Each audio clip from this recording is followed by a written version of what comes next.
5 de la tarde con 32 minutos, arrancamos el programa del día de hoy, lunes 15 de junio del 2020. Muchísima información para todos los gustos, para todas las provincias, para todos los cantones. Realmente preocupante lo que está pasando en el país respecto a las denuncias que todos los días salen publicadas en diversos espacios y que señalan a autoridades, señalan instituciones. En fin, eso de alguna forma tienen tanto a periodistas como a ciudadanos comunes y corrientes, digamos, que no se obedecen al tema de la comunicación, preocupados, alarmados, enojados, decepcionados, desesperados, en fin, una cantidad de emociones personales que no necesariamente son muy buenas. Fabricio Vela está listo, internado, parece que ha tenido una reunión extremadamente importante. ¿Cómo así, doctor de ternera? Tengo una reunión más después del programa. Bueno, ¿qué tal, Flaco? José Antonio, qué gusto que nos acompañe nuestra amable audiencia de Zoom al día por la fanpage de Primera Plana. Para iniciar esta semana, es la semana 14 la que estamos iniciando, es decir, hemos completado 13 semanas consecutivas desde que se decretó el estado de excepción en el Ecuador, fruto de la emergencia sanitaria. El día de hoy hemos llegado al día 90, José Antonio. 90 días desde que se aplicaron las medidas de restricción, el toque de queda, el aislamiento, que luego se transformó en distanciamiento. Es lo que estamos viviendo en el Ecuador. En ese marco, justamente estamos llegando al día de hoy. Hay un dato que quiero traer a colación justamente para matizar un poco lo que estoy señalando.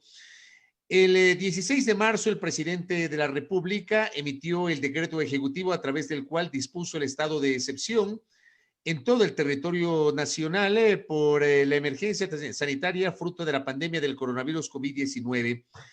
El 17 de marzo comenzaron a regir las medidas de restricción. El 15 de mayo finalizaron los 60 días porque eso establece la Constitución en su artículo 166, una vigencia de 60 días y puede ser renovado el decreto durante hasta por 30 días adicionales, dice la norma constitucional. El 15 de mayo se generó el nuevo decreto y el nuevo decreto, digamos, ese decreto del 15 de mayo finalizó el día de ayer, es decir, si ustedes cuentan desde el 15 de mayo, en estricto rigor, ayer, domingo 14 de junio, finalizó la vigencia del estado de excepción. La ministra de Gobierno, María Paula Romo, ayer en una respuesta a algún tuitero que planteaba justamente esta inquietud, había señalado que el gobierno va a emitir un nuevo decreto ejecutivo. Sin embargo, hasta esta hora, 17:35, no ha aparecido el nuevo decreto ejecutivo para ratificar el estado de excepción. ¿Qué significa esto, José Antonio? En este momento, en estricto rigor, Ecuador ya no está en estado de excepción. ¿Y cuáles No son se las encuentra en este implicaciones? momento. ¿Cuáles son las implicaciones No de pueden, no tener un estado de excepción? No pueden restringirte la movilidad, por ejemplo, por mencionarte un tema. No puede regir el toque de queda a partir de las 6 de la tarde en los cantones que tienen semáforo en rojo y a partir de las 9 de la noche en los cantones que tienen semáforo en amarillo. O sea, una persona... hay una serie de implicaciones, ¿ah? Sí, correcto. Y me parece fabuloso lo que está diciendo porque nos da una visión clara de, digamos, que a veces algo que debería estar en el radar, que no deberían pasar un día a otro sin esta renovación. Ahora, tú dijiste que lo podías renovar una vez por 30 días. ¿Eso quiere decir que ya no podrías ampliar el estado de emergencia o sí? O sea, entendiendo la letra de lo que dice la Constitución, yo pensaba que ya no se podría renovar, pero esta mañana en la primera hora conversé con el constitucionalista Rafael Ollarte y él me decía, a ver, la letra de la Constitución hay que leerla en su integralidad. ¿Y qué dice el artículo de la Constitución, el 166? Aquí tengo la Constitución. Vamos a revisar el artículo 166 de la norma constitucional. Dice, el decreto de estado de excepción tendrá vigencia hasta un plazo máximo de 60 días. Si las causas que lo motivaron persisten, podrá renovarse hasta por 30 días más, lo cual deberá notificarse. Pero no dice, y eso es lo que explicaba Rafael Ollarte, no dice, podrá renovarse únicamente hasta por 30 días más. No dice. Dice, podrá renovarse hasta por 30 días más. O sea, las renovaciones podrían ser de 30 en 30, digamos. Exactamente. Y además trajo a colación algo que seguramente no todo el mundo recuerda, y es que cuando ocurrieron los hechos del 30 de septiembre del 2010, esta mañana cuando lo mencionó Rafael Llarte, yo también lo recordé, cuando fue la sublevación policial y militar del 30 de septiembre del 2010, el presidente de la República emitió sucesivamente decretos ejecutivos renovando el estado de excepción, fundamentalmente con relación a lo que ocurría en la Asamblea Nacional. Durante casi un año, la Asamblea Nacional estuvo cada mes con la renovación del estado de excepción. Hay que revisar justamente las actas y lo que dice la historia cuando ocurrieron justamente esos hechos. Entonces, Ollarte decía, con base en eso, el Ejecutivo puede renovar. Pero al mismo tiempo, el doctor Ollarte, al igual que quien les habla, nos mostramos extrañados por el hecho de que el decreto no ha sido renovado hasta este minuto. Es decir, en la mañana que tuvimos entrevista a las 7:30 de la mañana, no había decreto y hoy estoy revisando la página web de la presidencia y no hay el decreto ejecutivo renovando el estado de excepción. Estamos a 21 minutos de las 6 de la tarde cuando en los cantones en semáforo en rojo debe regir el toque de queda. ¿Cómo se puede aplicar el toque de queda? Eso quisiera decir que si el día de hoy, digamos, pasadas las 18 horas, una persona es detenida o un vehículo es detenido, no podría ser sancionado en virtud de que no hay esta prohibición de inamovilidad o de toque de queda en el país. O sea, lo que yo quisiera entender es si es que al no existir el decreto de estado de emergencia, se caen todas las decisiones tomadas a raíz de ese estado de emergencia. Se cae todo, así. Entre ellas, el toque de queda, la semaforización y todo. Es que tienes que revisar, por ejemplo, el artículo 165. Espera un segundo. Tienes que revisar el artículo 165 de la Constitución. Dice, por ejemplo, ¿qué se puede hacer en el declarado el estado de excepción? Decretar la recaudación anticipada de tributos, utilizar los fondos públicos destinados a otros fines, excepto los correspondientes a salud y educación. Por ejemplo, si no hay estado de excepción, el Ejecutivo no puede utilizar recursos de otros sectores para poder enfrentar la emergencia sanitaria. Eso se entiende de aquí. Trasladar la sede del gobierno a cualquier lugar del territorio nacional, disponer la censura previa de la información de los medios de comunicación con estricta relación a los motivos del estado de excepción y a la seguridad del Estado, establecer como zona de seguridad todo o parte del territorio nacional, disponer el empleo de las Fuerzas Armadas y de la Policía Nacional y llamar al servicio activo a toda la reserva, una parte de ella. Ahora, ahí interesante para ver si nos podemos detener, porque creo que en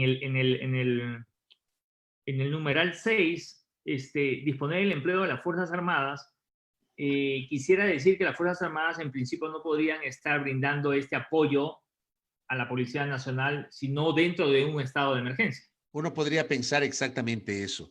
Ahora, déjame ver si logro encontrar ahora mismo el decreto ejecutivo que, aquí está, que renovó el estado de excepción el 15 de mayo. Ya lo tengo por aquí, veamos si se me abre rápido. Ya, pero como tú bien señalas, hasta esta hora, siendo las 17:41, en la página web de la Presidencia de la República, no hay. No está la renovación del Estado. No hay. Entonces, a mí sí me llama la atención. Déjame, aquí tengo el decreto, el 1052, que implicó la renovación del estado de excepción. Ahí, por ejemplo, se señala en el artículo 2, disponer la movilización en todo el territorio nacional, de tal manera que todas las entidades de la Administración Pública Central e Institucional, en especial la Policía Nacional, Fuerzas Armadas, Ministerio de Salud y Servicio Nacional de Gestión de Riesgos, coordinen esfuerzos en el marco de sus competencias. Eso dice el estado de excepción.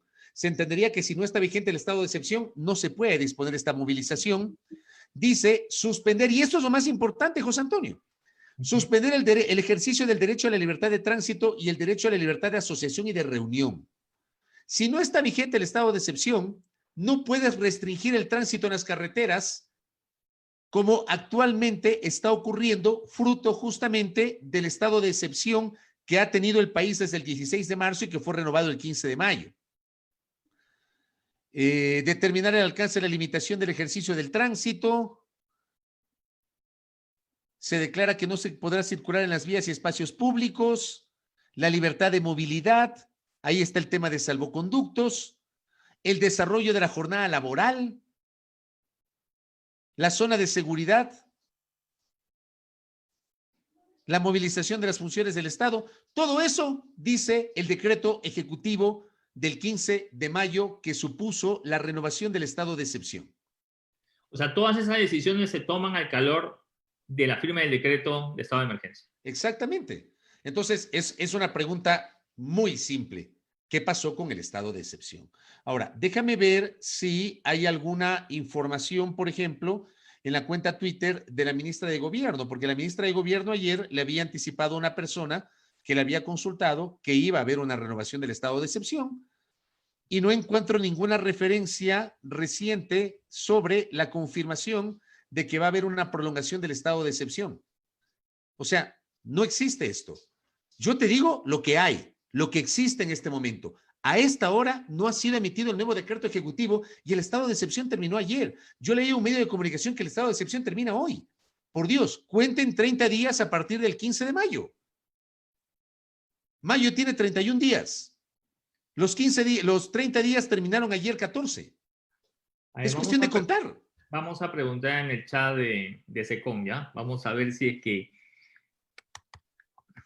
Si es que te contestan. Sí. ¿Ah? ¿Qué tal? Sí. Bueno, pero así estamos. Así hemos llegado al día de hoy. Vamos a ver qué pasa. Yo insisto, ese decreto ejecutivo tiene que ser emitido en los próximos 15 minutos, porque de lo contrario no se puede aplicar el toque de queda. Una cuestión de sentido común, amigos. Esto digamos, estuvo vigente hasta cuando, hasta ayer, hasta hoy. Hasta ayer. Pero yo te digo, cuenta 15 días, José Antonio, desde el 15 de mayo. Si tú cuentas desde el 15, 16, 17, 18, completas 30 días al 14 de junio, porque mayo tiene 31 días. O sea, no es hasta el 15 de junio. A esta hora no hay ya estado de excepción en el Ecuador. Y yo he notado que creo que poca gente nos hemos dado cuenta de ese detalle. Sí. A ver, señores, ¿existe renovación del decreto de estado de excepción? ¿Te estás preguntando? Sí, vamos a ver qué sucede. Después de mañana me responde. Sí, porque no te suelen responder, ¿ah? Sí, hoy día preguntaron, bueno, ayer preguntaron si es que iba a haber algún tipo de pronunciamiento por parte del gobierno respecto a las denuncias que fueron públicas el día de ayer a través de redes sociales, donde se señalaba que la campaña para la consulta popular por el sí, digamos, había sido financiada por algunas empresas públicas que habrían llevado una doble contabilidad, en fin. Después de algunas horas el presidente hizo algún tipo de pronunciamiento a través de su cuenta Twitter. Pero bueno, después de eso han venido muchísimas interrogantes, incluso han llamado ya a dar versiones a periodistas, hay asambleístas que ya fueron a la fiscalía a presentar sus denuncias, solicitando prohibiciones de salida del país, solicitando allanamientos, es el caso de Fabricio Villamar, ¿no?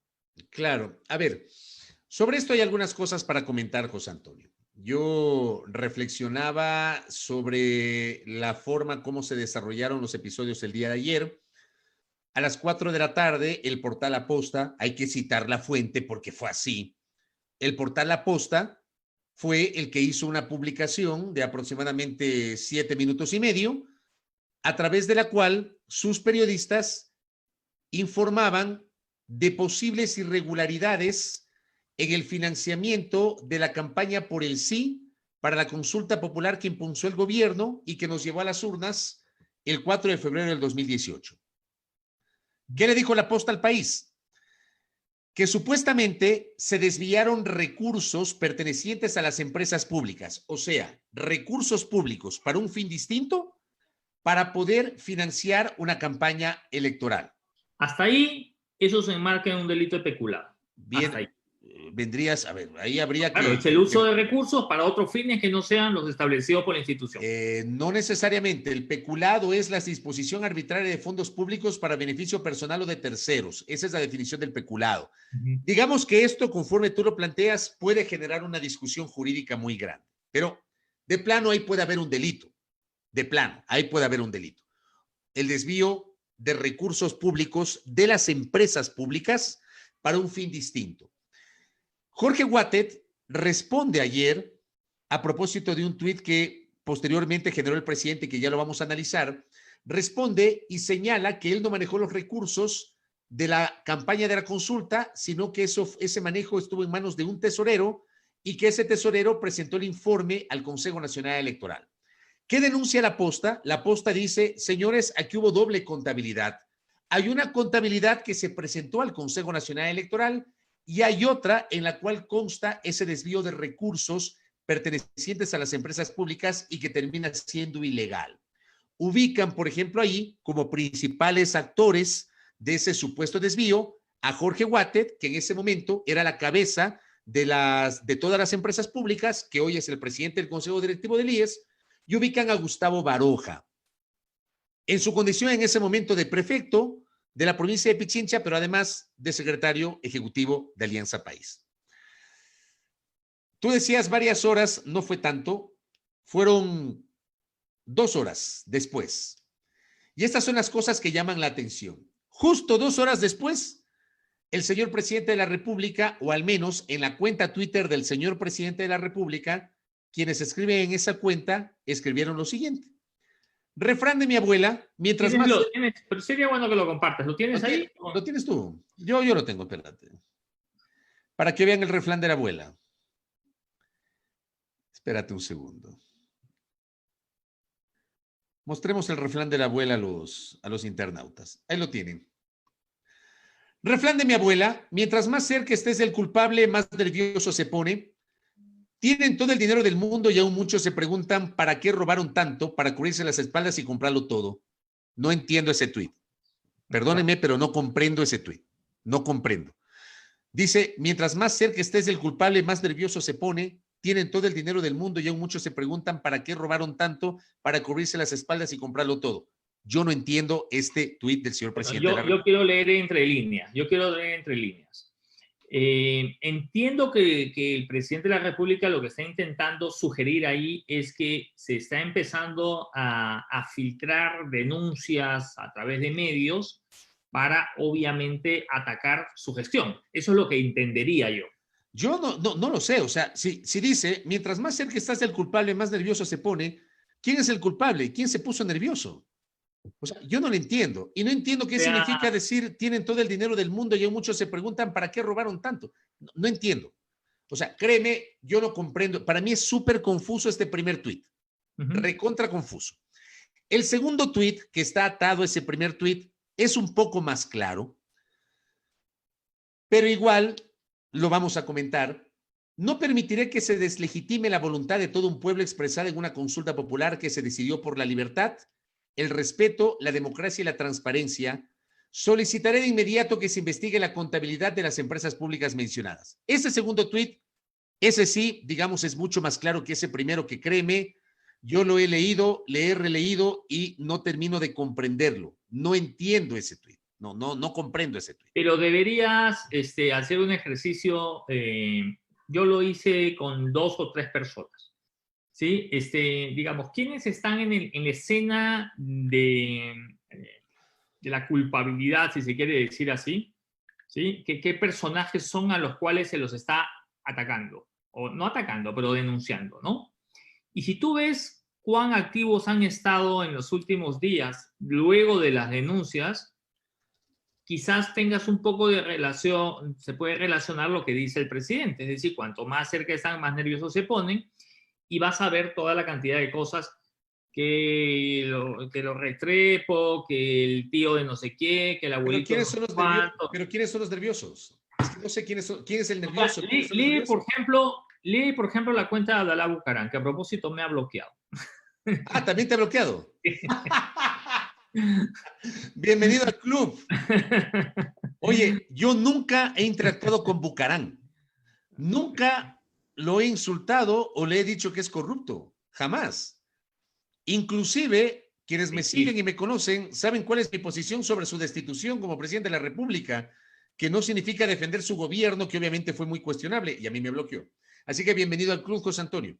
O sea, yo te digo una cosa, que si al final del día, digamos, es que no necesariamente tienes que ser un respetuoso crítico. Simplemente, si eres crítico... Sí, te bloquean. Entonces, te bloquean o te insultan. Ahí está, vea, ahí está. Voy a tomar una foto, voy a postear esto. Bloqueado. Tenla como trofeo de guerra. Así es. Tenla como trofeo de guerra, flaco.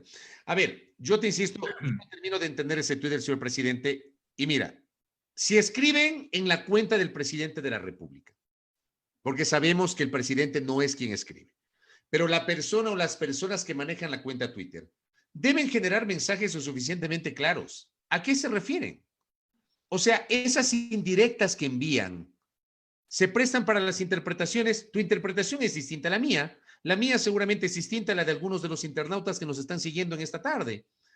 O sea, no es un mensaje contundente. El segundo, algo se entiende. ¿Y qué dice en el segundo? Primero, el presidente dice, no permitiré que se deslegitime el resultado de la consulta popular. A ver, y ese mismo discurso del señor presidente de la República, de que se pretende disque deslegitimar la voluntad del pueblo expresada en las urnas, lo están manejando algunos colegas, algunos abogados, algunos políticos. Sí. Ya, o sea, hay que separar las cosas, porque como yo decía esta mañana en la radio, José Antonio, el fin no puede justificar los medios. En ningún sentido, de ninguna manera, el fin puede justificar los medios. Se hizo una consulta popular con un resultado que pudo o no pudo gustarnos. Una consulta popular que desde su propia génesis tuvo dificultades porque no fue avalada por la Corte Constitucional. Una consulta popular en donde el corazón de las 7 preguntas eran 2. La una, el desarmar la denominada reelección indefinida, que yo le llamo postulación indefinida, que para mí era la más importante, la madre de todas las batallas, ese domingo 4 de febrero del 2018. Y la segunda, el impulsar esto que llaman algunos la reinstitucionalización, o como dicen algunos políticos, la descorreización del Estado. Para mí, esas 2 preguntas eran el sustento de la consulta. El resto terminaron por convertirse en preguntas ancla, para que la gente vote y avale la consulta popular. Sí, lo conversamos en algún momento, ¿no? Sobre las preguntas apéndice ahí. Claro, las preguntas ahí para que la gente vote. El tema es, el resultado ya está el resultado. O sea, no vas a volver atrás sobre un resultado, ¿ya? El resultado está allí. El tema no es el resultado de la consulta. Respuesta para el señor presidente de la República y para aquellos que también se han sentido aludidos porque supuestamente se está pretendiendo deslegitimar la voluntad popular. No, señores, no desvíen la atención. Ese no es el problema. Ganó el sí en la consulta popular, ok. Esto que está ocurriendo en este momento tiene que ver con el financiamiento de la campaña política que impulsó el gobierno para que gane el sí en las 7 preguntas de la consulta popular, que termina siendo disposición arbitraria de fondos públicos. Habrá que ver cuál es la figura, si es peculado, no sé, habrá que ver cuál es la figura, pero termina siendo otra cosa muy distinta. El resultado de la consulta está allí, nadie lo va a deslegitimar. O sea, quienes hemos tenido una posición crítica, y me incluyo, yo he tenido una posición crítica desde el 2017, desde el último tramo del 2017 respecto de las preguntas de la consulta, y expresé públicamente mi punto de vista sobre la consulta, y no me voy a desdecir de mi forma de pensar. Pero ya está, ganó el sí. Ese resultado no lo va a revertir nadie. El tema no es ese. El tema es la utilización de recursos. O sea, no pretendan desviar de manera tan cínica en algunos espacios, digamos, de discusión generados durante la jornada, el meollo del asunto. El meollo del asunto es la posible utilización indebida de recursos públicos. Y otro dato adicional, José Antonio, si me permites, en este sentido. Presenta la posta, la publicación, 2 horas después el presidente de la República dice que va a investigar, 2 horas más tarde, o sea, 4 horas después de la publicación de la posta, a las 8 de la noche, fue llamado a declarar el asambleísta Ronnie Aliaga. Y aquí viene una reflexión. Y Ronnie Aliaga, tengo entendido que presentó la misma denuncia hace un año. Eso te iba a decir. Hace 8 meses, el 11 de octubre del 2019, el asambleísta Ronnie Aliaga había presentado una denuncia ante la Fiscalía para que se investigue el financiamiento de la campaña de la consulta popular del 2018. Hace 8 meses. La Fiscalía tuvo la denuncia hace 8 meses y no hizo absolutamente nada. Ayer La Posta, que insisto, y esto lo he dicho en varias ocasiones, tanto en mi cuenta Twitter, lo dije en la mañana, lo digo hoy. Lo que publica La Posta termina siendo una publicación muy relevante. Sí, es una publicación relevante. Discute, analiza cómo se presentó, si hay algunos vacíos, lo que sea. Pero termina siendo una publicación relevante. El tema es, esa denuncia ya la tuviste 8 meses atrás, pero resulta que la Fiscalía se mueve recién ayer luego de una publicación de un portal digital, cuando la tuvieron hace 8 meses. Y ni siquiera guardan las formas, porque inmediatamente después, ayer mismo lo llaman a la asambleísta Aliaga, a la medianoche llaman a los 2 periodistas que integran La Posta, sé que el día de hoy han llamado a declarar a determinados personeros de las empresas públicas. O sea, José Antonio, ni siquiera se guardan las formas. Y ese es el punto que planteo. Una vez más, probado hasta la saciedad, aquí se investiga con selectividad. Con selectividad. No investigaron antes porque la denuncia la presentó Aliaga. O sea, y esa misma denuncia. Esas son las cosas que yo no comprendo. Ahora, digamos, sí, pues la Fiscalía va a tener un trabajo bastante grande, importante, solamente para enumerarte las empresas, instituciones públicas que están, digamos, siendo parte de la investigación o al menos parte del radar. Está Flopec, Correos del Ecuador, SEAR, ENAMI, Astinave, EMCO, SECOP, Ecuador Estratégico, Petroecuador, Petroamazonas. O sea, hay un gran número de empresas que están de alguna forma señaladas por esta discrecionalidad del manejo de los fondos. Ahora, no es nada nuevo, yo no sé si tú lo habrás escuchado, yo sí lo he escuchado, que en ocasiones, digamos, en el marco de esta consulta popular, funcionarios, ministros, subsecretarios, sobre todo aquellos que son voceros un poco más fuertes dentro de la institucionalidad, cogían y decían, oiga, ármeme una agenda en Cuenca, por favor, que voy a ir ármeme una agenda en Cuenca. Armaba una agenda en Cuenca a propósito de, o que tenga relación con su institución, y luego hacían una gira de medios hablando del sí pasada las 5 de la tarde, cuando supuestamente ya habían salido del trabajo, o muy temprano en la mañana. Entonces, esa clase de manejitos también, aunque parecen inofensivos, también son importantes de investigarlos, ¿no? Porque al final del día, tú estás forzando una agenda en territorio a propósito de tu interés de estar en esa ciudad en particular, ya sea para dar una entrevista a un medio, participar de una reunión de tu partido, e incluso se ha sabido de que funcionarios, sí, vamos a hacer la reunión allá, y en la noche están en un matrimonio de un sobrino, ¿no? Son cosas que se han escuchado, son cosas que están ahí, y claro, sale el funcionario y dice, no, coincidencialmente yo tenía la agenda en territorio y aproveché a las 8 de la noche que yo no estaba trabajando para ir al matrimonio de mi prima o de mi sobrino. O sea, son cuestiones indelicadas, ¿no? Que reflejan una indelicadeza cuando tú deberías ser lo más transparente y que nadie te señale con el dedo, ¿no?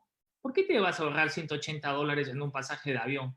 Si pudieras pagártelo, pero lo que intentas es a veces forzar como te digo, estos trabajos en territorio para aprovechar en hacer cosas personales, ¿no?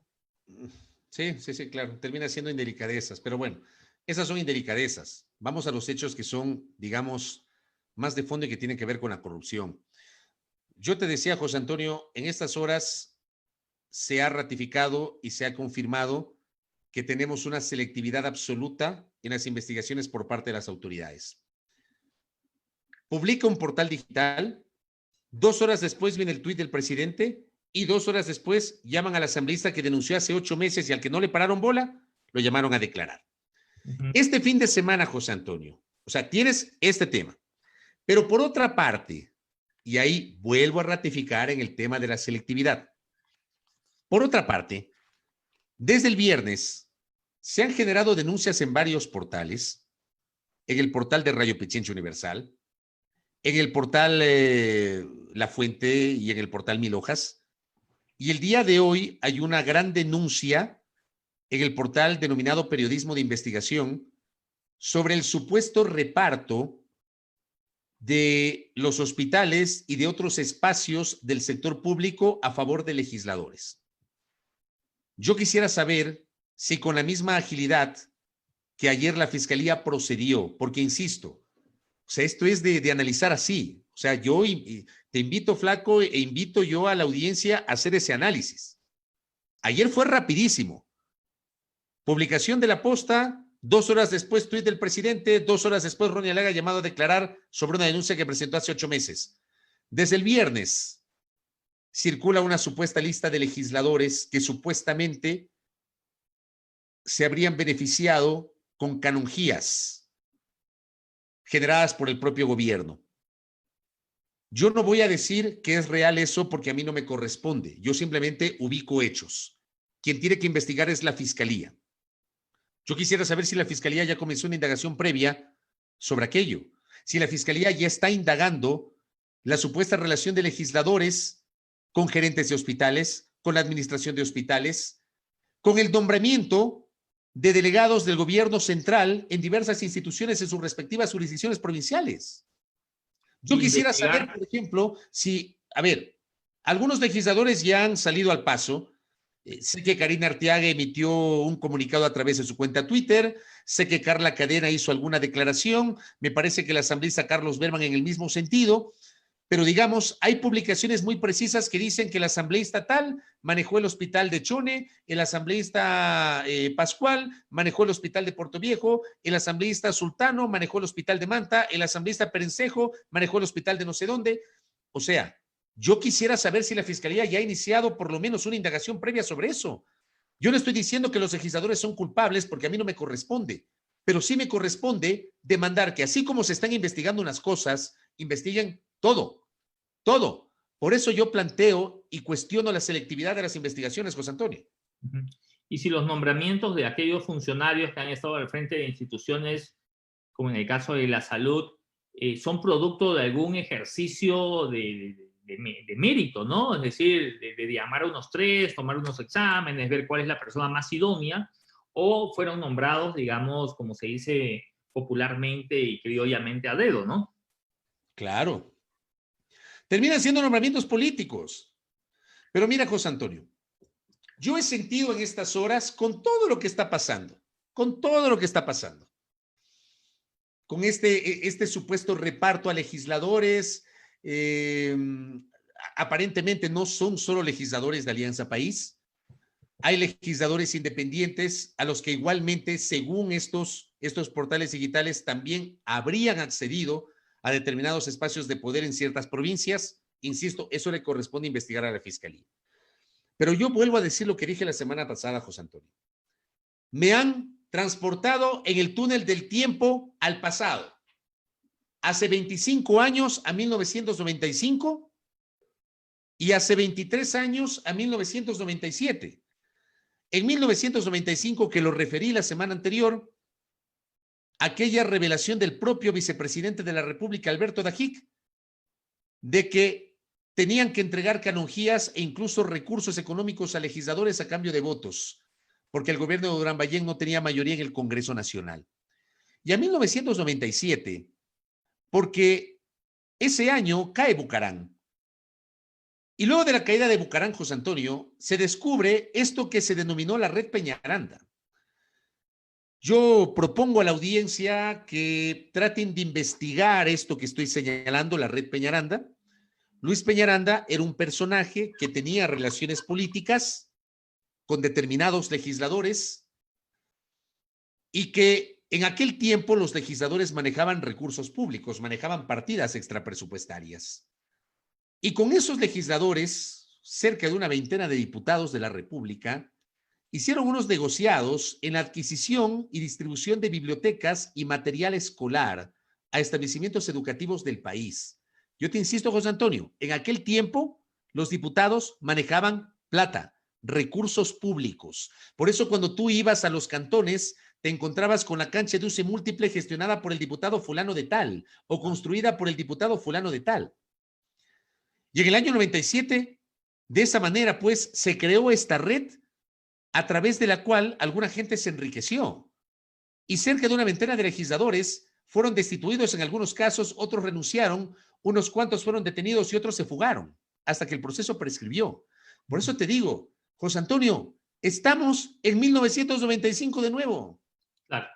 Oye, tenemos ya a Enrique Pita en la sala de espera y no quería entrar en materia de la entrevista, no sin antes solamente decir que estamos expectantes a alguna publicación,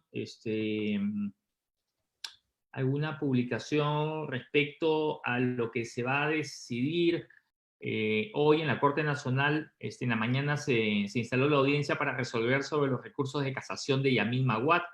Hay que recordar que en el año 2014 fue sentenciado a 12 años por el delito de peculado, apeló en el 2017, le cambiaron la sentencia o se la bajaron de 12 a 8 años y ha vuelto a impugnar esta sentencia para, obviamente, intentar cambiarla, ¿no? Todavía no hay una decisión, una resolución, pero supongo yo en las próximas horas se va a conocer algo de aquello. La casación podría implicar, si es que pasa la casación, que el proceso de Maguad en el tiempo pueda ser declarado nulo, por ejemplo, o que la sentencia pueda ser declarada nula. Sobre Yamil Maguad, si uno revisa la historia, porque lamentablemente en este país tenemos una memoria, pero muy corta, ¿no? Hago una digresión. Cuando falleció Durán Ballén, todo el mundo, bueno, no todo el mundo, pero había gente que invocaba la tolerancia de quien ostentó la presidencia de la República y el liderazgo, y él dio un paso atrás en 1995. Y, por ejemplo, se olvidaron de los actos de corrupción de ese gobierno, del manejo económico de ese gobierno, de la intención de ese gobierno de vender la riqueza nacional y los recursos estratégicos al sector privado. Que hubo una consulta incluso para privatizar el IES. Por ejemplo, ¿no es cierto? Se olvidan de la crisis política que desembocó en la renuncia del vicepresidente de la República enjuiciado por el supuesto mal manejo de los fondos reservados. El caso Flores y Miel. Y lo mismo ha pasado con el tema de Maguad. Hay algunos que destacan, por ejemplo, y sí, o sea, creo que uno de los grandes legados que tenemos en el Ecuador hoy es la paz con el Perú.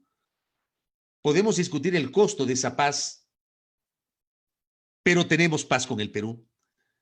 Pero creo que es lo único que puedes destacar de un gobierno que claramente estuvo entregado a los intereses del sistema financiero nacional. Un gobierno que sustentó su campaña política con recursos entregados por la banca. Financiados, ¿no? O sea, Fernando Azpiazu Seminario le entregó $3 millones del Banco del Progreso para financiar su campaña electoral. El gobierno que además congeló los depósitos de los ecuatorianos. Es que, ¿sabes qué? Hay gente, José Antonio, que como no vivió esa época, hoy muy sueltos de huesos, hablan o tratan de minimizar el costo que significó para el país el congelamiento, primero el feriado bancario del 8 de marzo del año 98, del año 99, y una semana después el congelamiento de los recursos. Sí, ya lo vamos a hablar, Fabri, creo que vamos a tener tiempo suficiente, quizás al final o mañana, ¿no? Pero mañana sí, claro que sí. Lo interesante es decir que él es, digamos, se le abrió el proceso por la expedición de un decreto ejecutivo por el cual se reprogramaban los depósitos del sistema financiero privado, ¿no? Sí, de acuerdo. Hazlo pasar, Enrique Pita. De esto vamos a seguir hablando, si no hoy, mañana, porque suscribo plenamente el tuit de Tere Menéndez. La resurrección de los muertos. Creo que estamos, no sé si en Guerra Mundial Z o en alguna resurrección de zombies o qué sé yo, de eso ya hablaremos. Pero tú ni yo podemos ver. Yo le he pedido a mi esposa que me permita navegar en su Twitter para ver qué es lo que ha escrito Bucarán en los últimos días, en las últimas horas, y me parece chistoso. Sí, por eso te digo. Escribe un tweet sobre Yamil Maguad, ¿no? Creo que Yamil Maguad ya padeció demasiado tiempo con su pena. Sería de desear, por razones humanitarias, que vuelva a la patria. Claro que sí. Bueno. Acá, antes de que sigas, acá me preguntan de qué se lo juzgó a Maguad, justamente del feriado bancario y congelamiento de los depósitos. De eso vamos a hablar. Si no es hoy, les propongo hablar mañana. Porque ahora vamos a pasar a hablar de otro tema. La semana anterior fue muy polémico un encuentro del Consejo Consultivo de Organizaciones Políticas, en donde se analizó la posibilidad de diferir la fecha de las elecciones presidenciales y parlamentarias prevista inicialmente para el domingo 7 de febrero, la primera vuelta. Hay que recordar a la amable audiencia que hay dos fechas que están escritas en piedra. La del 14 de mayo, que debe posesionarse la nueva Asamblea Nacional, y la del 24 de mayo, que debe posesionarse el nuevo binomio presidencial. Son fechas, José Antonio, escritas en piedra. ¿Por qué? Porque las consagra la Constitución.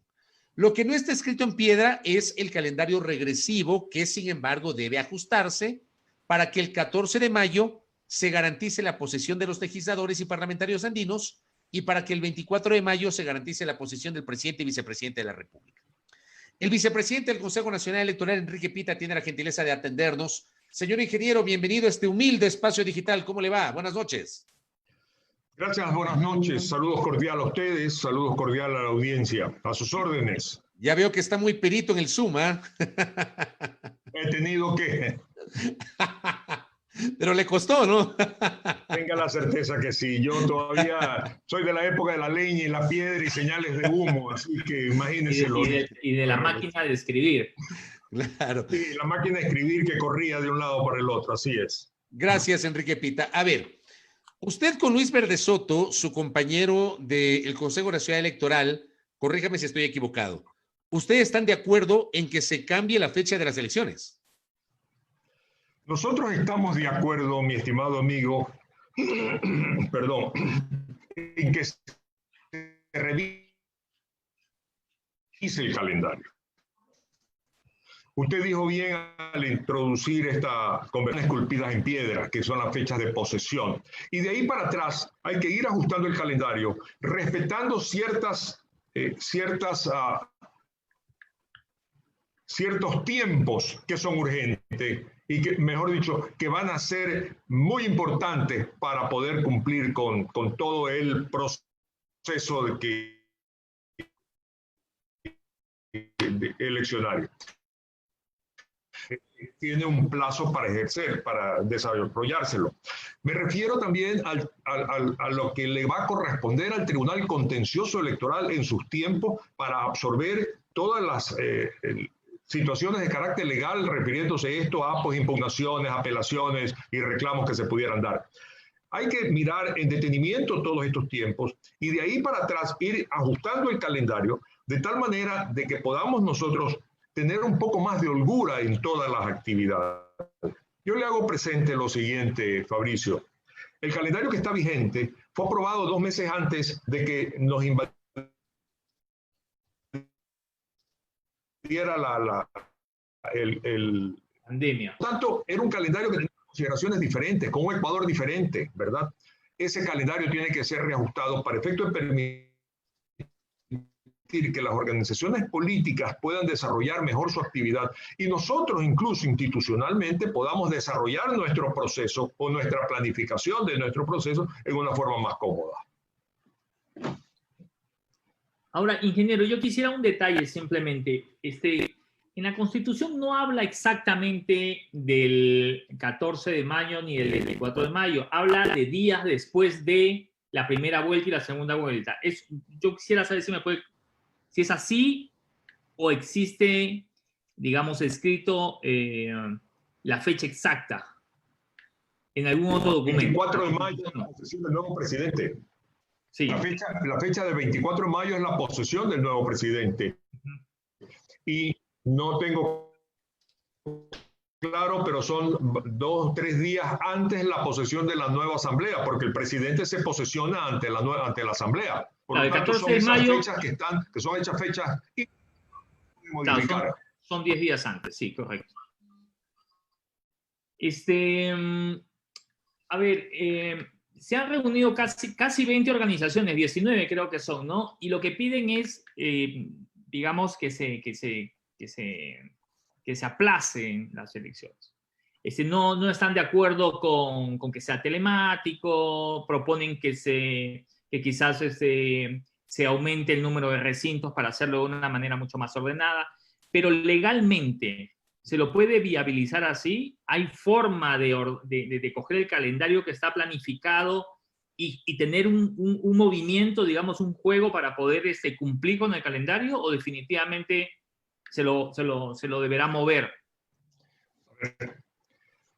Volviendo a afirmar que hay fechas hitos que no se pueden mover, de ahí para atrás usted puede ir ajustando los tiempos, teniendo presentes ciertas actividades que necesita planificarlas muy bien. Como mencioné hace un momento, los tiempos que requiera el Tribunal Contencioso Electoral para efecto de absorber pues, todos los requisitos legales que se pudieran presentar. Pero teniendo presente que también la norma dice que se pudieran nombrar 2 jueces. En el momento en el que pudiera haber mucho trabajo, pues ellos pueden nombrar 2 jueces a efecto de poder evacuar todas estas instancias de carácter legal que se les puedan presentar. Déjeme... Siga, ingeniero. Siga, por favor. Termine la idea, tenga la bondad. Se puede mover. Lo importante, insisto, en que fijando una nueva fecha de elección, teniendo presente estos parámetros que acabo de comentar en este momento, usted de ahí para adelante puede tener las holguras para desarrollar actividades y obviamente cambiar el calendario. Mire, le pongo un ejemplo. La norma dice que usted convocará elección por lo menos 120 días antes de la fecha de las elecciones. Por lo menos. Y en este momento el calendario contempla que la convocatoria está en 143 días. Ahí tiene usted 23 días que puede perfectamente eliminarlos e irse a los 120 días. En el proceso del 2019, cuando se elegía una cantidad de autoridades, y me estoy refiriendo a alcaldes, prefectos, etcétera, con 280 y pico de organizaciones políticas participando, la convocatoria fue en 120 días. ¿Por qué ahora 143 días? Posiblemente cuando se aprobó aquello era otro mundo en el que estábamos viviendo, pero ahora que necesitamos cada día, cada momento, cada instante, para efecto de descentralización que hemos tenido, yo creo que es nuestra obligación revisar esto. Ingeniero Enrique Pita, le quiero compartir algo que publicó el expresidente del Consejo Nacional Electoral, Omar Simón, que me parece interesante. Se lo quiero compartir a usted y también a nuestros internautas. Abrió un hilo explicativo sobre la posible postergación de las elecciones, Omar Simón. Dice: el Consejo Nacional Electoral ha anunciado que la primera vuelta sería el 7 de febrero del 2021 y de haber segunda vuelta, esta sería el 11 de abril y aspirarían a entregar credenciales el 20 de mayo. Dice Omar Simón, ¿qué pasaría si postergan? No pueden postergar una semana, 14 de febrero, porque es el feriado de carnaval. Tendría que postergar 2 semanas, o sea, el 21 de febrero. Si todo sale bien, dice Omar Simón, digamos que en un mes tienen resultados definitivos de primera vuelta, eso es el 22 de marzo, y la segunda vuelta se realiza 34 días después, o sea, el 25 de abril, y al CNE le toma un mes entre el escrutinio, impugnaciones y apelaciones. Los resultados estarían listos el 25 de mayo, un día después de la fecha prevista por la Constitución para la posesión del presidente. ¿A usted cómo le suena esto que reflexionó Omar Simón en su cuenta Twitter en los últimos días? Nosotros hemos trabajado un calendario independiente de la opinión de Omar Simón, a quien respeto y obviamente que conoce muy bien de esto. Pero nosotros también hemos hecho un calendario y estamos, que les comenté hace un instante respecto al tema de la convocatoria, pero adicionalmente si nosotros 14 días postergamos la elección desde nuestra perspectiva y nuestro análisis, llegamos perfectamente a cumplir con los tiempos para nosotros poder cumplir con estas fechas hitos que son necesarias. respetando mucho la opinión de Omar Simón, creo que nuestra visión nos permite ajustar ese calendario, Fabricio. No la tiene que tomar Enrique Pita o Luis Verde Soto. Incluso las organizaciones políticas son un referente sobre esta situación. Mañana hay una reunión de Consejo Consultivo, las organizaciones políticas, y se va a analizar este tema. Pero al final del día, la opinión de las organizaciones políticas es importante, pero la decisión la debemos tomar nosotros a nivel de pleno. Y eso nos corresponderá tomarlo en esta semana. ¿Cuál debería ser entonces la fecha para las elecciones, al menos la fecha para la primera vuelta, ingeniero Pita? Yo creo que 2 semanas después de lo que está previsto, lo cual está hablándose de febrero 7, estaríamos hablando de febrero 2 semanas, estaría 14, 21 más 21. O menos. Así es. ¿Y si alcanza el tiempo? ¿Seguro alcanzará el tiempo? Yo creo que sí. Yo creo que sí. Cuando usted dice yo creo, como que no me convence mucho. No, estoy claro. A ver, obviamente si le digo yo creo, no significa otra cosa que estoy convencido que sí. O sea, por supuesto, yo no voy a votar por algo en lo que no estoy creyendo. Tenga usted la absoluta certeza. Ahora, ingeniero, ¿qué opinión le merece a aquellas voces que señalan que el aplazamiento buscaría dejar, digamos, fuera de toda posibilidad al expresidente Rafael Correa? Lamentablemente eso está en el plano de la especulación, ¿verdad? Yo leí un tuit del expresidente Correa donde decía que este tema de aplazar las elecciones es un intento de perjudicarlo a él. Incluso puntualizaba el hecho casi como que el consejero Verde Soto es el que lidera esto alineado a una organización política. Pero si nosotros seguimos el mismo hilo de razonamiento del expresidente Correa diciendo este calendario es bueno, y si lo quieren modificar es porque me perjudica, siguiendo el mismo hilo de razonamiento, este calendario es bueno porque le sirve y el otro no le sirve. O sea, esto es cuestión de subjetivos, ¿verdad? Estas son opiniones subjetivas, ¿verdad? Yo en lo personal no tengo ningún tipo de opinión respecto a si le sirve o no le sirve, opinando sobre el calendario en relación a tiempos, al tiempo que se... Mire, le pongo de ejemplo uno. Ayer se venció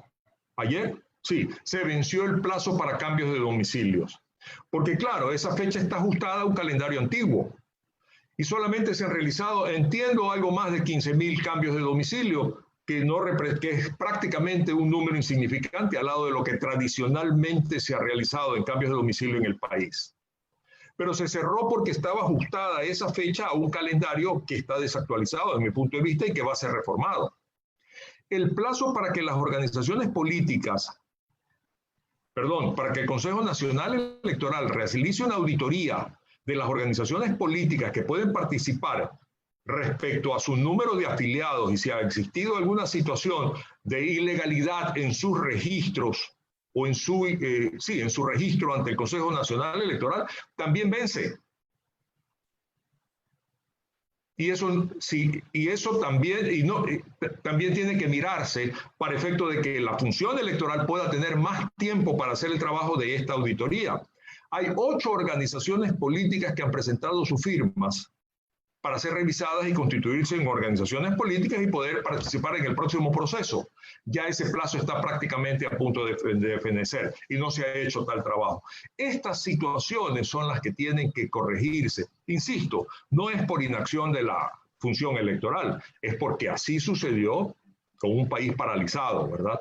Por lo tanto, nosotros tenemos que actuar responsablemente, sin afectar derechos de organizaciones políticas de los ciudadanos, sin afectar también la comodidad con la que tenemos que trabajar para organizar el proceso y revisar ese calendario.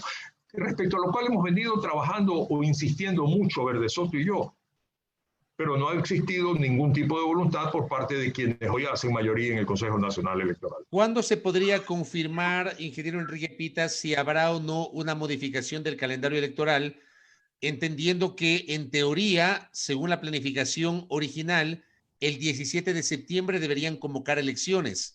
Si hay un retraso del proceso electoral, la convocatoria ya no sería el 17 de septiembre, sino sería una fecha posterior. ¿Pero cuándo se va a definir esto? Tiene que resolverse en esta semana, mi amigo. No podemos esperar más. Porque incluso hay varios aspectos que se tienen que resolver. Calendario. El sistema electoral que se va a aplicar.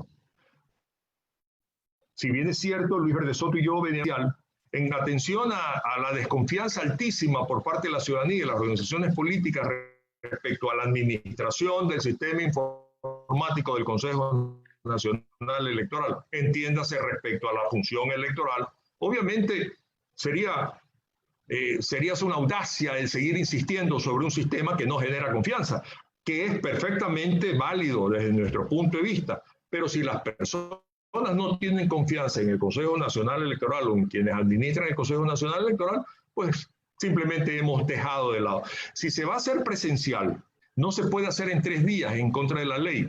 Y la opinión de las organizaciones políticas es hacerlo en un solo día. Pero para efectos de cumplir con el tema de las exigencias de la bioseguridad, tendrá que ampliarse el número de juntas receptoras de voto. Hay que replantear entonces el número de electores. Eso va a ser importante, mire, un efecto.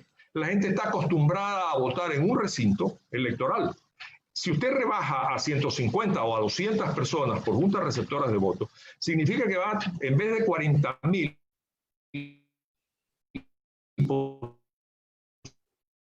con todo el efecto que esto causa en el presupuesto, a efecto de poder dotar a nuestros funcionarios de todas las facilidades para efecto de la bioseguridad y obviamente a quienes vayan a asistir a votar ese día. Todas estas situaciones tienen que resolverse ya, porque adicionalmente, y perdónenme que me extienda en esto, toda la reglamentación tiene que concluir. La reglamentación de democracia interna, la reglamentación de inscripción de candidaturas, la reglamentación relacionada con todas las actividades de nuestra gestión y obviamente de la relación con los partidos políticos. Y eso estamos todavía verdes y necesitamos apretar el acelerador urgentemente. Ingeniero, ¿usted cree en las coincidencias? Sí. ¿Sí? Tengo ejemplos de las coincidencias, claro. ¿Qué opinión le merece esto que es, digamos, que en los últimos días se ha comentado muchísimo? El 28 de noviembre del 2019, los asambleístas Yanín Cruz y Fernando Flores formalizaron la petición de juicio político contra la presidenta del Consejo Nacional Electoral, Diana Tamain. Y un día antes de la votación de la Comisión de Fiscalización, el CNE calificó el informe orientando a la legalización del movimiento Amigos de Daniel Mendoza, que ahora mismo está detenido acusado de corrupción.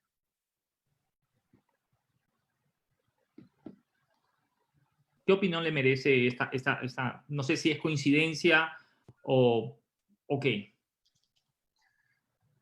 En esta situación hay algunas coincidencias que llaman la atención.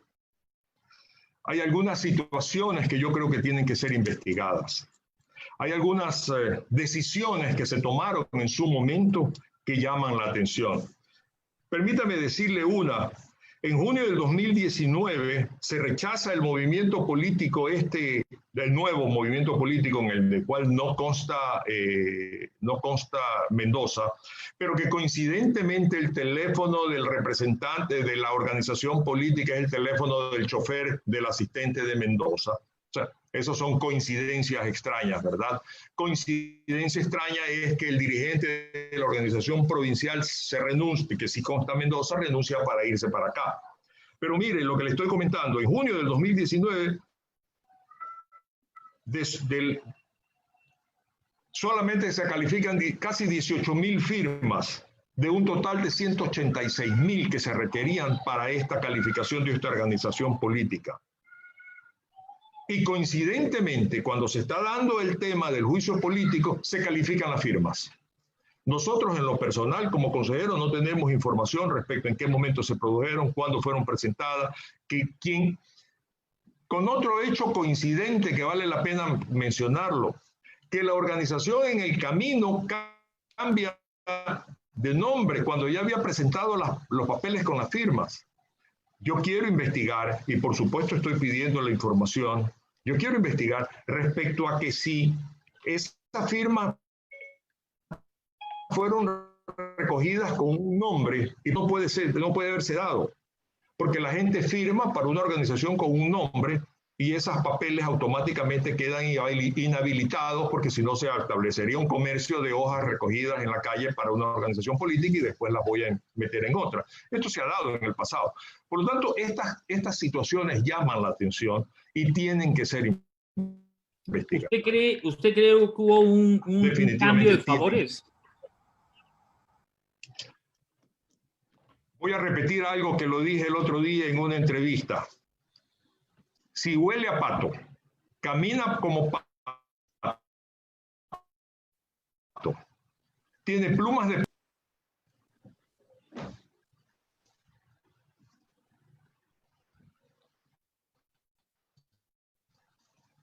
No se le terminó de escuchar bien No le escuchamos. Voy a repetir. Por favor. Sí, porque se cortó. Sí. Si camina como pato, tiene plumas de pato y hace cuac cuac, es pato. Es un pato. Aquí hay algunas cosas que tienen que ser investigadas, ¿verdad? ¿Pero qué quiere decir con el pato? Que hay muchas coincidencias para nosotros no suponer que efectivamente necesitamos investigar. No voy a hacer juicios de valor y hacer ya sentencias sobre una cantidad de situaciones que necesitan ser investigadas. Por la transparencia. Yo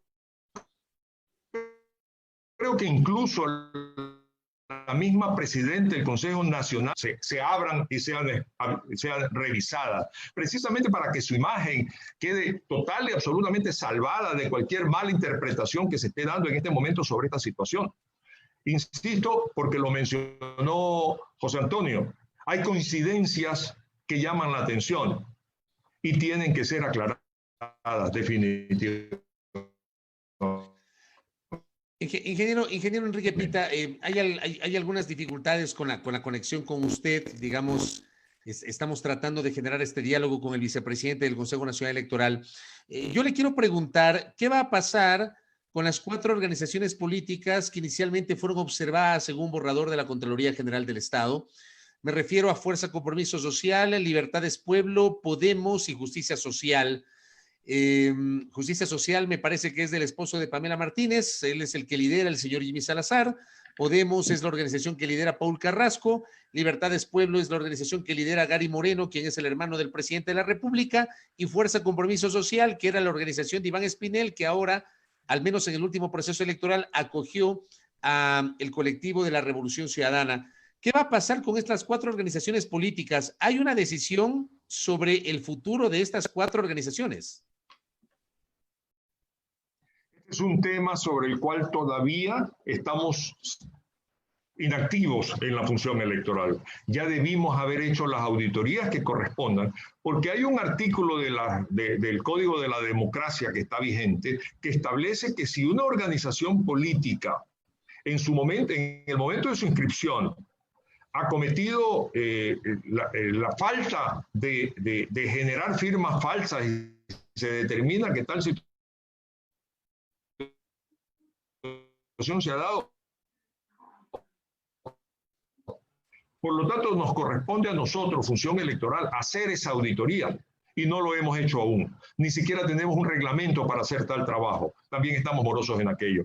Y con el calendario actual estamos a punto de que vence el plazo de tener a todas las organizaciones políticas debidamente revisadas y calificadas para que puedan participar. Así o sea, que en ese sentido va a ser muy difícil, digamos, que tomen una decisión de cara a las próximas elecciones sobre estas 4 organizaciones. O sea, uno entendería que hoy esas 4 organizaciones están habilitadas para participar. Bueno, sí. Si no se establece la revisión y se toma una decisión, estarían habilitadas. Por lo tanto, pero el riesgo va a ser de quienes no han tomado la decisión o a la inacción o a quien no ha asumido la responsabilidad de que las cosas se hagan. Porque nosotros, y yo hablo por mí y también en este caso por Verde Soto, por escrito le hemos comunicado a la señora Presidente la urgencia que se requiere para que estas cosas sean tratadas en forma inmediata por el Consejo Nacional Electoral.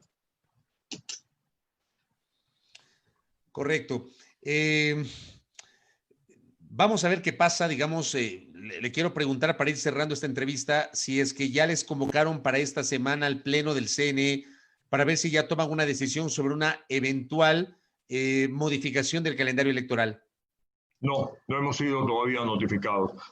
Mañana hay una sesión con las organizaciones políticas, los plenos del Consejo Nacional Electoral y el pleno del Tribunal Contencioso Electoral, y se me ocurre a mí que de acuerdo a lo que se decida mañana o se convenga mañana, tendremos alguna sesión a partir de mañana hasta el fin de semana para tomar esa decisión a la cual usted hace referencia. Correcto. Ingeniero Pita, gracias por atendernos con algunas dificultades de conexión, pero bueno, algunos temas se nos quedan en el tintero, así que le comprometemos para que nos vuelva a atender en el futuro. Gracias y que tenga buenas noches. A usted también, buenas noches. Gracias. El ingeniero Enrique Pita, vicepresidente del Consejo Nacional Electoral, aquí conversando en Zoom al Día por la fanpage de Primera Plana, José Antonio. Interesante, digamos, qué pena, como tú bien señalas, tuvimos muchas interrupciones en el audio, ideas que se entrecortaron, y eso obviamente no permite hacer un análisis preciso, porque al final del día no te llega el mensaje completo, ¿no? Pedimos disculpas a la audiencia, no es un tema que se ha generado desde donde estamos levantando sí, la transmisión. Nosotros estamos bien. Sí, fue tal vez la conexión del invitado. A mí se me quedaron un montón de temas por preguntarle. Por ejemplo, yo quería saber un poquito su posición sobre estas posibles irregularidades en el financiamiento de la campaña electoral del 2018, por ejemplo. Claro. Ya se quedó eso, pero era imposible sostener la entrevista con las dificultades de conexión, ¿no? Y sobre todo esas coincidencias, ¿no? Porque se habla tanto de los favores, digamos, de las prebendas, canonjías, privilegios que algunos asambleístas podrían tener en instituciones del Estado. Estamos viendo que si se llegase a comprobar que estas coincidencias no son tales coincidencias, sino es el pato que camina como pato, tiene pluma y hace cuacuá, estaríamos hablando de favores a cambio de favores. Claro. Es decir, digamos, es mucha coincidencia que la presidenta del Consejo Nacional Electoral, justamente con un voto de Pinucia Colamarco, ¿puede ser? Pinucia Colamarco. Sí, es la alterna de Daniel Mendoza, ¿no? Que votó en contra, votó en contra para que no pase el pedido al Pleno de juicio político justamente de Diana Tamaín. Y por eso Pinucia Colamarco fue separada del bloque y por eso Daniel Mendoza cayó en desgracia con el bloque. Digamos, él ya fue retirado de la coordinación de los aliados que él ostentaba, ¿no? Eso también se ha quedado ahí en el tapete de la discusión. ¿Con ese voto se viabilizaba el juicio político de Diana Tamaín? ¿O faltaban algunos? Déjame reviso porque no me acuerdo. Porque claro, si faltan 5 votos y vota uno en contra, ok, listo, le faltaron 4, pero si con ese era como que se salvaba. Ya, déjame ver si aquí tengo.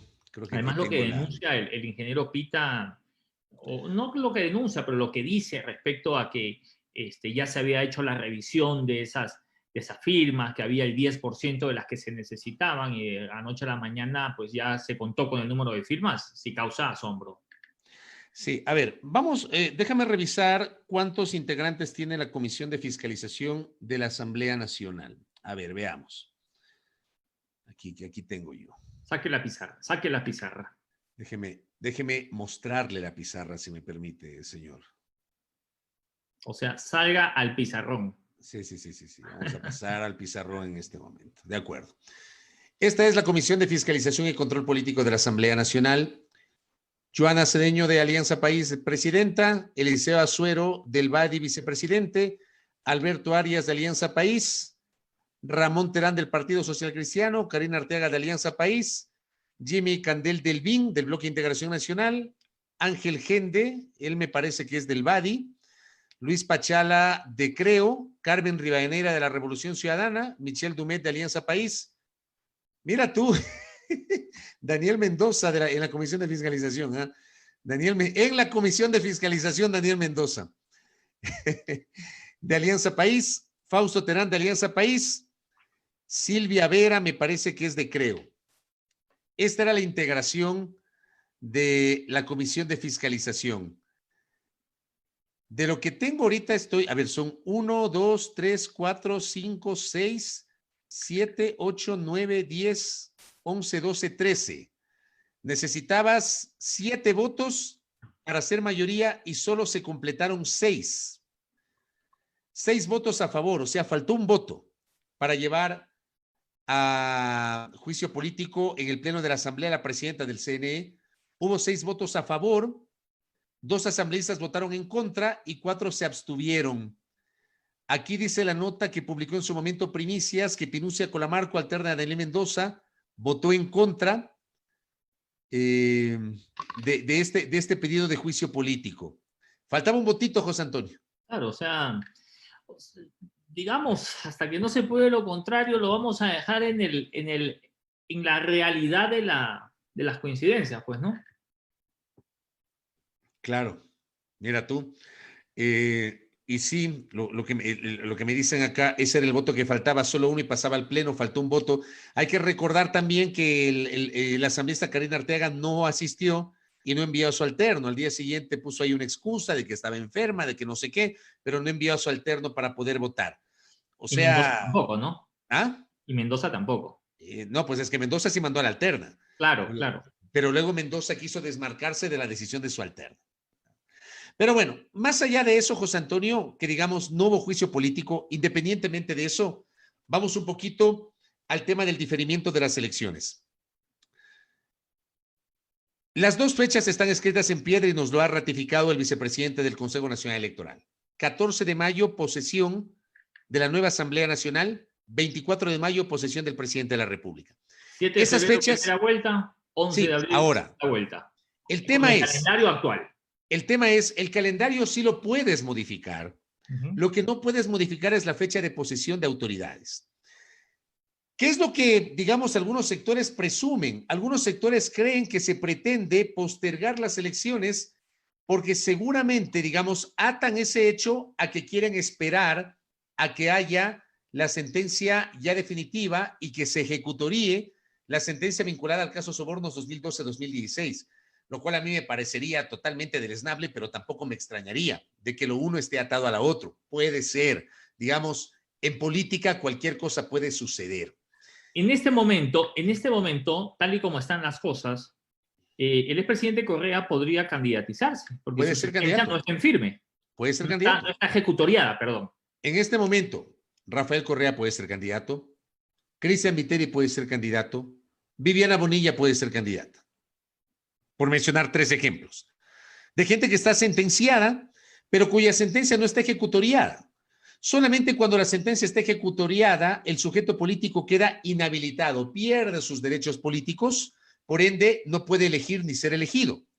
Por eso, los que están privados de libertad, pero tienen sentencia penal condenatoria ejecutoriada, no pueden votar.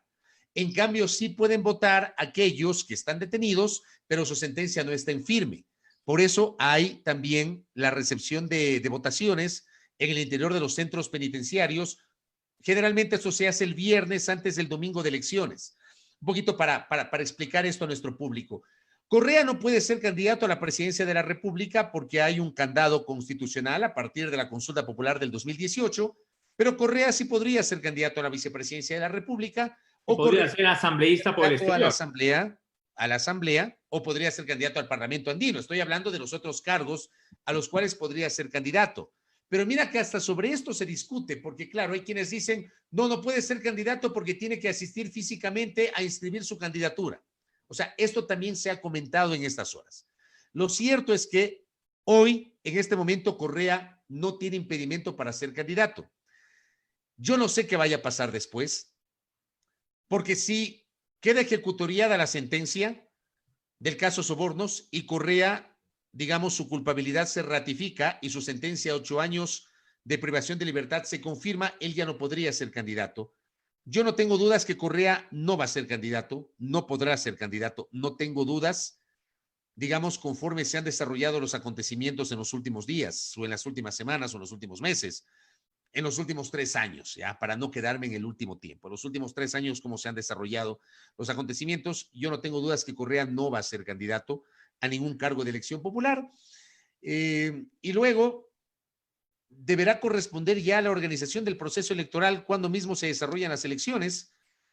El riesgo que yo veo, José Antonio, es que ocurra algo parecido a lo que pasó el año anterior con las elecciones seccionales. Mira tú, que digo, en un país que tiene memoria corta, parece que no nos acordamos que el año anterior toda una provincia no pudo posesionar a sus autoridades el 14 de mayo, y me refiero a la provincia de Los Ríos.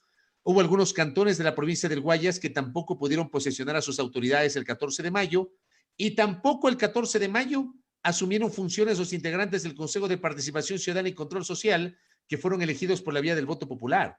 O sea, con esa experiencia del año pasado, y pese a que hay una reforma que supuestamente limita los plazos para la presentación de recursos, tanto ante el Consejo Nacional Electoral cuanto ante el Tribunal Contencioso Electoral, yo creo que la experiencia del año pasado tiene que obligar a las autoridades del CNE a tomar una decisión que no les provoque algún problema, en el sentido de que eventualmente los resultados oficiales no estén proclamados antes del 14 de mayo o antes del 24 de mayo, porque eso sería gravísimo para la historia democrática del país. No, en buen romance lo que estás diciendo, si en épocas donde no había pandemia, el Consejo Nacional Electoral, al menos en las últimas elecciones, no mostró una eficiencia que demanda la ciudadanía, en esta coyuntura, tú supones, van a tener problemas, por más eficientes que puedan ser. O sea, yo me imagino, digo, tenemos experiencia del año pasado. Yo lo que te digo es que las elecciones tienen que desarrollarse en una fecha que le permita la suficiente holgura a la autoridad electoral para realizar el escrutinio y poder proclamar los resultados.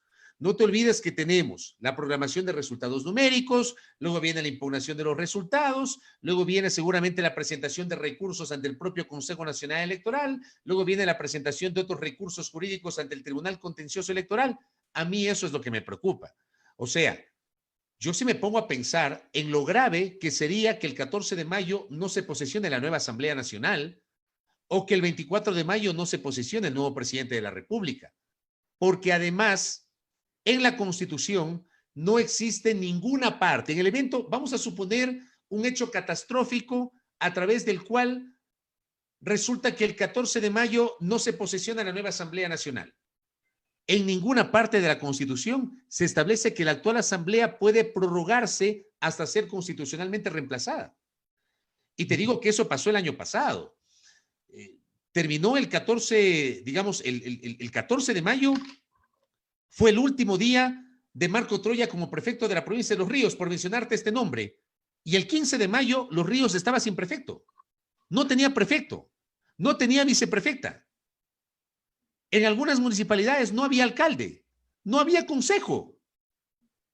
O sea, fue una cosa, digamos, grave desde el punto de vista administrativo, ejecutivo, operativo en los gobiernos locales. ¿Te imaginas tú que no proclamen los resultados a tiempo y que el 14 de mayo no se posesione la nueva asamblea? Porque ahí entras en un problema, bueno, digamos ya, la asamblea, ¿no? Y de ahí el binomio. Exacto. ¿No? Porque, digamos, tú, por este librito que está acá, te dicen que 4 años. Hay la figura para, digamos, decirle, vea, ¿qué es 3 semanitas más en la presidencia de la República? Hasta que... No, no hay cómo. Claro, entonces no se puede. El país quedaría... No se puede. Acéfalo. No, no se puede. Por eso te digo, hay que pensarlo muy bien. Hay que pensarlo muy bien. Se ha invocado el tema de la pandemia. Sin embargo, sé que en otros países en los cuales en estos meses van a desarrollar procesos electorales no ha habido ninguna postergación. Si a mí me preguntas, yo creo que las elecciones no deben postergarse. No deben postergarse. O sea, tienen que hacer un esfuerzo sobrenatural, pues, ¿no? Para mí sí. O sea, digamos, para mí sí. Tienen que meterle mano y pedir ayuda a quien tengan que pedir ayuda. Porque, digamos, yo escuchaba algunas organizaciones que están en contra del voto telemático y esa clase de cosas, ¿no? Pero también recuerdo que en elecciones pasadas se ha pedido ayuda a otros países para que nos presten voto electrónico, por estos proyectos que se hacen, ¿no? Pero, claro, en este punto sí creo que es importantísimo, primero, fijar un calendario, ¿no? E intentar cumplirlo, pero a rajatabla. Porque si no, yo, no sé, yo ni siquiera quiero pensar si es que llegase a darse el caso de un aplazamiento o que se salgan del calendario. Sí, totalmente de acuerdo, totalmente de acuerdo. Por eso te digo que yo tengo estas inquietudes y estas sensaciones sobre lo que se viene. Y además a mí me preocupa mucho la división interna que hay en el Consejo Nacional Electoral. Tú tienes una postura que manejan las principales autoridades, digamos, no las principales autoridades. Tienes a Primero la que no terminan trabajando como un cuerpo colegiado No. donde si bien es cierto, debe haber diferencias, ¿no? Porque vienen de diferentes sectores, no es menos cierto que yo te ignore. Está partido ese. Sí, está partido, el CNE está partido. Pero claro, tú tienes una mayoría integrada por Diana Tamaín, que es la presidenta, por José Cabrera y por Estela Cero, y tienes la minoría integrada por el vicepresidente Enrique Pite y por Luis Verde Soto. Pero resulta que las decisiones casi nunca las aprueban por unanimidad. No. O sea, casi siempre las resoluciones se aprueban 3-2. Uh-huh. No terminan trabajando como un cuerpo colegiado. Y eso también, digamos, a mí me preocupa porque, si bien es cierto, en cualquier cuerpo colegiado las diferencias son inclusive saludables, está bien que haya diferencias. Claro. El problema es cómo esas diferencias se trasladan hacia el exterior y terminan afectando la operatividad de un organismo. O sea, yo sí creo que el Consejo Nacional Electoral tiene graves problemas justamente por esta división que existe entre sus principales autoridades. Yo coincido contigo en el tema de que debe existir un contrapeso a la interna, pero no para inviabilizar la función de la institución. Oye, ya que estamos hablando de elecciones y de candidatos y todo lo demás, Jaime Nebot ha confirmado en una entrevista que la próxima semana anunciará si va a ser o no va a ser candidato en el 2021, ¿no? Déjeme apostar. ¿Vaticina usted? Déjeme apostar que Nebot no será candidato. Déjeme apostar solamente por llevarle la contra. Vamos a apostar, ¿qué le parece si apostamos $1? Apostemos $1. $1. Usted ¿En dice moneda o en billete? Va a ser candidato y yo le digo, no, pagámoslo en billete. En billete. Es más, mira, te voy a apostar esto, ¿ya? Que no sean 1, ¿ya? Que sean 2. $2. $2. Apostemos $2. Yo entonces voy a ir, ya que no me queda otra opción, yo voy a elegir la opción que le lleva la contraria a usted. Yo voy a decir que vas a perder. El bot se va a lanzar. Ese billete, que además va a ser un billete de la suerte. Que tiene que ser ganado o regalado, ¿no? Ese billete lo voy a ganar, estoy seguro de eso. Y en la recta final, José Antonio, de nuestro espacio, déjame compartirte algo. Yo tengo tantas cosas que... Aguántalo para mañana. Yo también me quedo, sobre todo con el tema de Maguad, se me va a quedar un montón de cosas, pero mañana lo vamos a hacer. Abdalá Bucaram fue llamado a rendir venció por el caso Restrepo. La publicación del expresidente Abdalá Bucaram Ortiz sobre la identidad de la persona que habría asesinado a los hermanos Santiago y Andrés Restrepo no pasó desapercibida. La mañana del sábado 13 de junio se conoció que la Fiscalía lo llamó a rendir versión. La diligencia está prevista para de hoy en 8, lunes 22 de junio a las 10 de la mañana, debido a que el exmandatario tiene arresto domiciliario por el supuesto delito de tenencia ilegal de armas. Se realizará la audiencia vía telemática. Este llamado a declarar se dio tras la publicación que hiciera el exmandatario en su cuenta de Twitter el pasado 10 de junio. ¿Quién asesinó a los hermanos Restrepo? La próxima semana daré el nombre, dice la publicación. Luego el exmandatario calificó como falso un audio atribuido a su persona en el que da nombres de los implicados. Tras reavivar el tema que se remonta al 8 de enero de 1988, cuando desaparecieron Santiago y Andrés Restrepo Arizmendi, la cuenta Con mi corazón en Jambo, que informa sobre el documental por este caso, tuiteó una respuesta. Abdalá descubrió el agua tibia, se publicó en la cuenta que señala que la persona aludida en el audio fue sentenciada en el caso y cumplió una pena irrisoria. ¿Por qué traigo a colación esto, José Antonio? Creo que ya basta de burlarse del dolor de una familia. Me van a disculpar, o sea, y dentro del odio que caracteriza a la sociedad, que caracteriza a nuestro país, en algunos espacios, hay gente que hoy ha cuestionado a Pedro Restrepo por su orientación política, por su orientación ideológica, etcétera. Pero perdóname, tanto tú como yo hemos sido testigos de la lucha de Pedro Restrepo por saber la verdad sobre sus hijos. Pedro Restrepo recibió una indemnización porque fue dispuesta esa indemnización por la Corte Interamericana de los Derechos Humanos. Y alguna gente dice, bueno, ya recibió la indemnización, entonces que ya no moleste. Digo, para alguna gente es muy fácil mirar de esa manera la situación de un padre que hasta el sol de hoy no sabe cómo murieron sus hijos, qué pasó con sus hijos. Y seguir haciendo, digamos, o tomando como referencia esto y pretender burlarse o vender humo para tratar de desviar la atención, a mí me parece deleznable, al punto que la Fiscalía lo llama a declarar. Yo no sé para qué, de verdad que no sé para qué, José Antonio. De esas cosas de locos que tiene el país, se va ¿no? a declarar loco, ¿no? Ahora, respecto a la Bucarán, y el otro día me olvidé de ganarte también $1. Yo iba a decir la otra semana que estábamos hablando acerca de que Adalá Bucarán estaba solicitando a un anestesiólogo, a un médico que tenía una arritmia, en fin. Yo te iba a decir, te aseguro que en unos 5 días todo va a volver a la normalidad y su corazón va a estar absolutamente bien. Obviamente nadie le desea un mal a nadie, ¿no?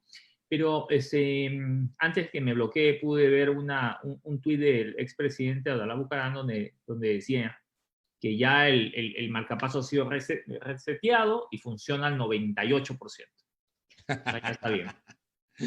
Bueno, a ver, José Antonio, cerremos el programa de hoy con la agenda de a primera hora para el día de mañana, agradeciendo a toda nuestra gran audiencia. Hoy hemos tenido muy interesante visualización durante todo el programa, visualización sostenida. Ahí tienen ustedes la agenda de mañana. Mañana hablaremos sobre la revisión de la sentencia en casación de Yamil Maguad con Jorge Rodríguez, que fue uno de los acusadores justamente de Maguad, en su momento conjuntamente con el exdiputado Víctor Granda Aguilar. Hablaremos con el investigador de la Universidad UTE, Francisco Pérez, quien desarrolló justamente un estudio que da cuenta sobre el pico de contagios en Quito. Hay que seguir hablando de esto, aunque alguna gente ya lo ha minimizado, lo ha reducido a la mínima expresión. Nosotros seguimos hablando del tema. Hablaremos con Patricio Salazar, representante del sector agrícola y acuícola, sobre el cambio de matriz energética. Y finalmente Ronnie Aliaga estará con nosotros. Hablaremos sobre su denuncia respecto de las supuestas irregularidades en el financiamiento de la campaña electoral para la consulta 2018. Sería interesante, Fabri, que tiene para mañana. Sí, sería interesante si Coordinación puede tener quizás una llamada con Ronnie Aliaga para que el día de mañana te haga llegar una copia de los documentos que avalan la denuncia. Sería interesante poder tener acceso a la revisión de esos documentos. Claro que sí, lo vamos a hacer. Muy bien, Flaco, nos estamos desconectando gracias a la audiencia, muy interesante audiencia hemos tenido el día de hoy.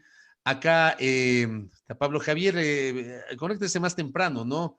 Dice, solamente puedo llegar a despedirse, conéctese más temprano. Abrazos para usted que siempre tiene la gentileza de acompañarnos, igual para Samuel Ramírez ahí que nos envió un aplauso. Para todos ustedes, muchas gracias, buen inicio de semana. Para todos nosotros nos reencontraremos, Dios mediante, aquí en Zoom al Día, junto a José Antonio Sánchez y quien les habla, Fabricio Vela, mañana a partir de las 17:30. Y mañana a las 6 de la mañana los espero junto a Silra Tras la Viña en A Primera Hora por Majestad Radio. Abrazos, disfruten del resto de la noche. Y solamente para decirles que todo el contenido de todo el programa y también los resúmenes los colgamos en la página, en las redes sociales y también en nuestra página de YouTube. Ahí las pueden revisar ya con detenimiento cuando tengan mayor tiempo. Muchísimas gracias y muy buenas noches. Un abrazo.